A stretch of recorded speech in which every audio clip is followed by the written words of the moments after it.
ଆପଣ ପ୍ରାର୍ଥନା କରୁଛନ୍ତି କିନ୍ତୁ ଆପଣଙ୍କ ଧ୍ୟାନ କାହା ଉପରେ ଥାଏ? ଆପଣଙ୍କ ଚକ୍ଷୁ କେଉଁ ଛବି ଉପରେ ଥାଏ? କେଉଁ ମୂର୍ତ୍ତି କେଉଁ ଭାବନା ଆପଣଙ୍କ ମନରେ ଆସେ? ବାଇବଲ କହୁଅଛି, କାରଣ ଏକମାତ୍ର ଈଶ୍ୱର ଅଛନ୍ତି ଏବଂ ଈଶ୍ୱର ଓ ମନୁଷ୍ୟମାନଙ୍କ ମଧ୍ୟରେ ଏକମାତ୍ର ମଧ୍ୟସ୍ଥ ଅଛନ୍ତି, ସେ ହେଉଛନ୍ତି ଯୀଶୁଖ୍ରୀଷ୍ଟ।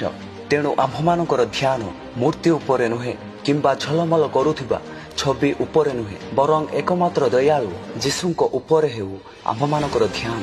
କ୍ରୁଶ ହେଉଛି ଚିହ୍ନ ଯାହା ଆମ୍ଭମାନଙ୍କୁ ଯୀଶୁଙ୍କ ମହାନ ଦୟା, ଉଦ୍ଧାର, ଦୁଃଖ ଓ ଯନ୍ତ୍ରଣା, ପୁଣି ମୃତ୍ୟୁ ଓ ପୁନରୁତ୍ଥାନକୁ ସ୍ମରଣ କରାଏ।